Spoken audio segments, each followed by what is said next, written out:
ඉතින් හැමෝටම අයිබෝන් කියලා ඩිජිටෙක් එකකට මේකට සාදරයෙන් පිළිගන්නවා. ඉතින් අද අපි කතා කරන්න යන්නේ කැමරා රිව්යු එකක් ගැන. අපි කතා කරන්න යන්නේ අද Canon 1300D කියන කැමරා එක ගැන තමයි කතා කරන්න යන්නේ. ඉතින් අද ඉඳන් හැම සතියකටම සැරයක් අපි කැමරා රිව්යු එකක් ගේන්න තමයි බලාපොරොත්තු වෙන්නේ. ඒක සෙන්සුරාදා ඊයේද තමයි අපි කාල සීමාව දාලා තියෙන්නේ.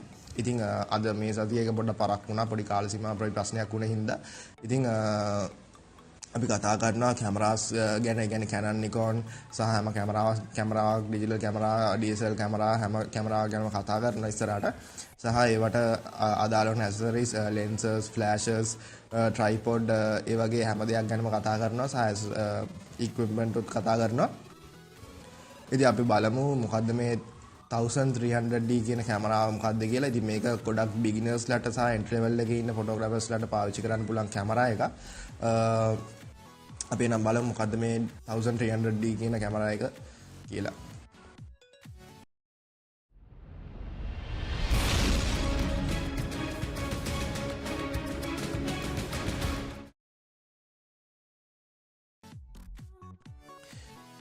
ඉතින් මේ දෙන්නේ Canon 1300D කියන කැමරා එකේ බොක්ස් එක තමයි මේ තියෙන්නේ. ඉතින් අපි මේ බොක්ස් එක අන්බොක්ස් කරගමු. ඉතින් බොක්ස් එක අන්බොක්ස් කරද්දී මුලින්ම ඔයගලන්ට මේකේ පේපර් වර්ක් එකයි CD එකයි බලා ගන්න පුළුවන්.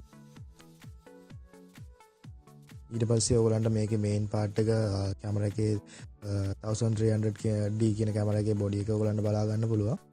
ඊට පස්සේ මේකේ බැටරි එකේ charge කරන කේබල් එක බලා ගන්න පුළුවන්. ඊට පස්සේ කැමරා එකේ ස්ට්‍රැප් එක බලා ගන්න පුළුවන් ඔයගලන්ට. ඊට පස්සේ කැමරා එකේ බැටරි පැක් එක තමයි මේ තියෙන්නේ. ඊට පස්සේ කැමරා එකේ බොඩි එකට අවශ්‍ය ඊළඟ පාර්ට් එක තමයි ලෙන්ස් එක.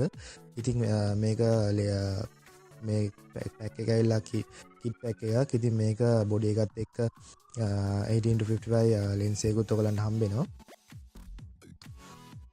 ඊළඟට ඔයගලන්ට අපේ බැටරි පැක් එකේ charger එක බලා ගන්න පුළුවන්.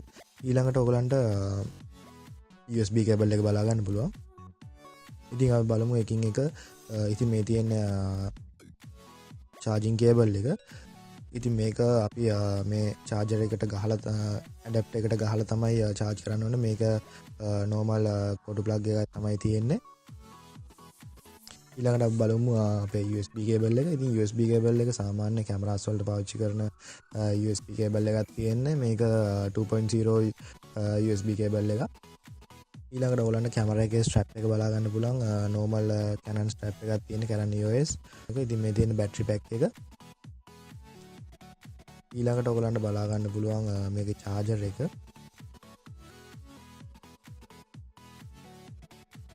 ඉතින් අපි බැටරි එක ගත්තොත් බැටරි එක lithium ion LP E10 rechargeable battery එකක් තමයි මේකට තියෙන්නේ. ඉතින් මේකේ බැටරි ලයිෆ් එක ඇවිල්ලා අපිට shots 500ක් ගන්න පුළුවන් මේ බැටරි එක full charge කරාට පස්සේ. ඉතින් ඊළඟට ඔයගලන්ට බලා ගන්න පුළුවන් මේ CD එක. ඉතින් මේ CD එකේ තමයි ඔයගලන්ට කැමරා එක ගත්තට පස්සේ අවශ්‍ය කරන සෑම දෙයක්ම තියෙන්නේ. දැන් ඔයගලන්ගේ SD card එකේ photos delete වුණොත් ඒවා recover කරන්නේ කොහොමද? අපේ කැමරා එකට අවශ්‍ය කරන හැම software එකක්ම මේකේ තමයි තියෙන්නේ. ඉතින් ඒ CD එක ඇතුලේ ඔයගලන්ට මේ e-book එකකුත් බලා ගන්න පුළුවන් මේ paper work එකේ. ඉතින් මේ තියෙන paper work එක. ඉතින් ඒකේ e-book එකකුත් බලා ගන්න පුළුවන්. ඉතින් ඒ CD එක ඇතුලේ හැම software එකක්ම Canon හැම දෙයක්ම කැමරා එකට අවශ්‍ය කරන හැම දෙයක්ම මේ CD එක ඇතුලේ තියෙනවා. ඉතින් අපි lens අපේ කැමරා බොඩි එකට lens එක දාගමු දැන්. ඉතින් මේ බැටරි පැක් එක දාන තැනම තමයි ඔයාලට SD card එකක් දාගන්න වෙන්නේ. මෙතන මේ කැම් එකේ වෙනම SD card එක දාන්න slot එකක් දීලා නැහැ. එතන බැටරි පැක් එක දාන තැනම තමයි SD card එක දාන slot එකක් තියෙන්නේ.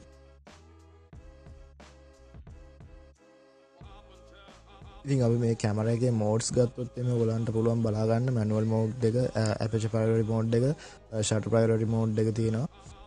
programming mode එක තියෙනවා, auto focus mode එක තියෙනවා. ඊට පස්සේ flash off mode එක තියෙනවා. creative auto mode එක තියෙනවා. portrait mode එක තියෙනවා. landscape mode එක තියෙනවා.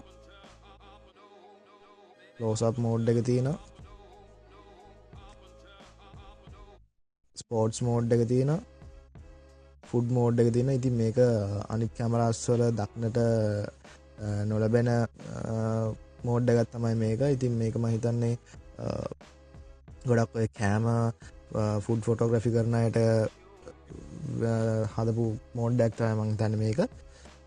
ඊළඟට ඔයගලන්ට බලා ගන්න පුළුවන් නයිට් පෝර්ට්‍රේට් එක තියෙනවා. ඊළඟට වීඩියෝ මෝඩ් එක තියෙනවා. ඉතින් අනිත් ඔක්කොම සාමාන්‍ය මෝඩ්ස් තමයි තිබ්බේ. විශේෂ එකක් තිබ්බා. ඒක තමයි ෆුඩ් මෝඩ් එක. ඉතින් ඒක තමයි විශේෂත්වයකට තියෙන්නේ මේකේ 1300 කියන කැමරා එකේ. ඉතින් අපි කැමරා එකේ බොඩි එක ගත්තොත් එimhe කැමරා එකේ බොඩි එක කම්පැක්ට් SLR කියන බොඩි එක තමයි තියෙන්නේ. ඉතින් අපි මේ කැමරා එකේ ස්ක්‍රීන් එක ගැන කතා කරොත් එimhe මේකේ LCD ස්ක්‍රීන් එකක් තියෙනවා. මේක ෆික්ස්ඩ් ස්ක්‍රීන් එකක්. මේක ස්ක්‍රීන් එක රොටේට් කරන්න බෑ. ඒ කියන්නේ ස්ක්‍රීන් එක එළියට ගන්න බෑ. ඉතින් 3 inches ස්ක්‍රීන් එකේ සයිස් එක. ස්ක්‍රීන් ටයිප් එක ඇවිල්ලා TFT LCD. මේකේ view finder type එක ඇවිල්ලා optical view finder එකක් තියෙනවා. ඉතින් ගොඩක් natural photos natural විදිහට එහෙම බලන විදිහටම lens එකෙන් photo එක වදිනවා. ඉතින් මේ තියෙන්නේ මම වීඩියෝ කරපු චූටි මේ වීඩියෝ එක. වීඩියෝ ක්වොලිටි එකත් සාමාන්‍ය තත්ත්වයක තියෙනවා කියලා පේනවා. මේ කැමරා එකේ built in wifi ෆැසිලිටි එක තියෙන හින්දා ෆොටෝස් ගන්න වෙලාවම අපිට ඒක ෆෝන් එක හරහා ඉන්ටර්නෙට් එකට එහෙම නැත්නම් Facebook ඕන තැනකට අපිට ෂෙයා කරන්න පුළුවන් පාසුකම තියෙනවා. මෙතන wifi පාසුකම මේකෙත් built in වෙලා තියෙන හින්දා. ඉතින් මේකේ සෙන්සර් එක ගැන අපි කතා කරොත් එimhe සෙන්සර් එක 18 megapixel APS-C කියන සෙන්සර් එක තමයි මේකට තියෙන්නේ. ඉතින් මේකේ ප්‍රොසෙසර් එක Digic 4 Plus කියන ප්‍රොසෙසර් එකක් තමයි මේකට තියෙන්නේ. මේකේ රෙසලූෂන් එක ගත්තොත් එimhe max resolution එක 5184යි 3456 normal resolution එකක් තියෙන්නේ. minimum resolution එක ඇවිල්ලා 720යි 480. ඔය විදිහට තමයි ඉතින් සෙන්සර් එක ගැන අපි කතා කරන්නේ. ඉතින් මේකේ lens mount එක ගැන කතා කරොත් එimhe lens mount එක Canon EFS කියන lenses පාවිච්චි කරන්න පුළුවන්. ඉතින් මේකේ වීඩියෝග්‍රැෆි ෆීචර්ස් ගත්තොත් වීඩියෝ කරන්න රෙසලූෂන් එක තියෙනවා 1080p රෙසලූෂන් එකක් තමයි වීඩියෝ කරන්න තියෙන්නේ. වීඩියෝ ෆෝමැට් එක MP4 ෆෝමැට් එක තියෙන්නේ. මයික්‍රොෆෝන් එක මොනෝ මයික්‍රොෆෝන් එකක් තියෙන්නේ. ස්පීකර් එකත් මොනෝ. ඉතින් මේක කනෙක්ටිවිටි එක ගත්තොත් එimhe USB 2.0 මම කලින් කිව්වා වගේ UN 2.0 පෝට් එකක් තියෙනවා. HDMI මිනි පෝට් එකක් තියෙනවා. මේකේ මයික්‍රොෆෝන් හෙඩ්ෆෝන් පෝට්ස් නැහැ. වයර්ලස් මම කලින් කිව්වා වගේ Wi-Fi built in මේක වෙලා තියෙනවා. සහ රිමෝට් කන්ට්‍රෝල් පාවිච්චි කරන්න පුළුවන් වයර්ඩ් සහ වයර්ලස් විදියට. ඉතින් මේකේ built in flash එකක් තියෙනවා. flash range එක ඇවිල්ලා 9.20 meters යන්න පුළුවන් flash range එකක් තියෙනවා. ඉතින් ඔයගලන්ට බලා ගන්න පුළුවන් මේකෙන් මම ගත්ත වීඩියෝස් ටිකක් තමයි මේ තියෙන්නේ. ඉතින් ඒ වීඩියෝ ක්වොලිටි එක සාමාන්‍ය මට්ටමකට හොඳයි.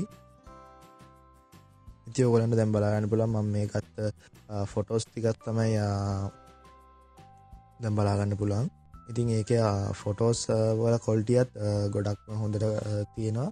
ඉතින් මේ කැමරා එක ගොඩක් බිගිනර්ස්ලට එහෙම නැත්නම් ෆොටෝග්‍රැෆි පටන් ගන්න එන කට්ටියට ගොඩක් වටින කැමරා එකක්.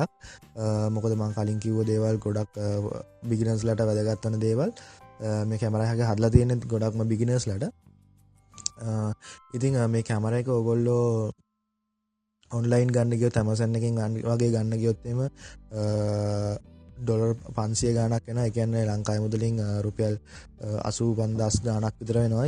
ඉතින් ඔයගලන්ට මේ ලංකාවේ ලිබරි ප්ලාසා එකේ තියෙන කැමරා හබ් එකෙන් ඔයගලන්ට මේ 1300D කියන කැමරා එක මිලදී ගන්න පුළුවන් රුපියල් 65000 කියන මුදලකට.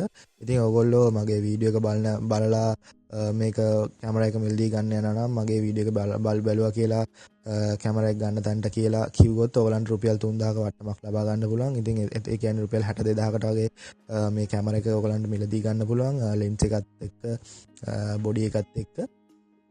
ඉතින් ඔක්කොම ඩීටේල්ස් කැමරා ෂොප් එකේ ඩීටේල්ස් ඔක්කොම පල්ලෙන් දාන්න. ඉතින් ඔයගොල්ලෝ මේ කැමරා එක 1300D කියන කැමරා එක කැමරා හබ් එකෙන් මිලදී ගද්දි ඔයගලන්ට SanDisk 16GB Ultra memory card එකක් සහ ක්ලීනින් කිට් එකක් ෆ්‍රී හම්බ වෙනවා. ඉතින් ඒ පාසුකමත් ඔයගලන්ට හම්බ වෙන කැමරා හබ් එකෙන් මිලදී ගද්දි කැමරා එක. ඉතින් ඔයගොල්ලෝ තාමත් මගේ YouTube channel එක subscribe කරලා නැත්නම් ඔයගලන්ට දැම්මම subscribe කරන්න පුළුවන්. ඉතින් මේ වීඩියෝ එක හොඳයි කියලා හිතනවා ඔයගලන්ට පල්ලෙහාට කියලා like එකක් දාන්න පුළුවන්. වීඩියෝ එක share කරලා ඔයගලන්ගේ යාළුවන්ටත් දැනගන්න photography වලට පටන් ගන්න ඉන්න යාළුවන්ටත් දැනගන්න මොකද මේ 1300D කැමරා එක ගැන features මොනවද කියලා දැනගන්න වීඩියෝ එක share කරන්නත් කියලා කියනවා. ඉතින් මොනවාරි ප්‍රශ්නයක් තියෙනවා නම් පල්ලෙහා කමෙන්ට් එකක් දාන්න කියලා තියෙනවා. ඉතින් ඔයගොල්ලන්ගේ කැමරා එක ගැන මොනවාරි දෙයක් තියෙනවා නම් පල්ලෙහා කමෙන්ට් එකක් දාන්න. ඔයගොල්ලන් කැමරා මොකද්ද මොන වගේ lenses ද පාවිච්චි කරන්න කියලා පල්ලෙහා කමෙන්ට් එකක් දාන්න. ඉතින් අපි ඉස්සරහට ඒව ගැනත් review එකක් කරමු කියලා බලාපොරොත්තු වෙනවා. ඉතින් මගේ වීඩියෝ එක බැලුවට ඔයගලන්ට ගොඩක් ස්තුතියි. අපි තවත් වීඩියෝ එකකින් ඉස්සරහට හම්බෙමු. සුබ දවසක්. ජය වේවා.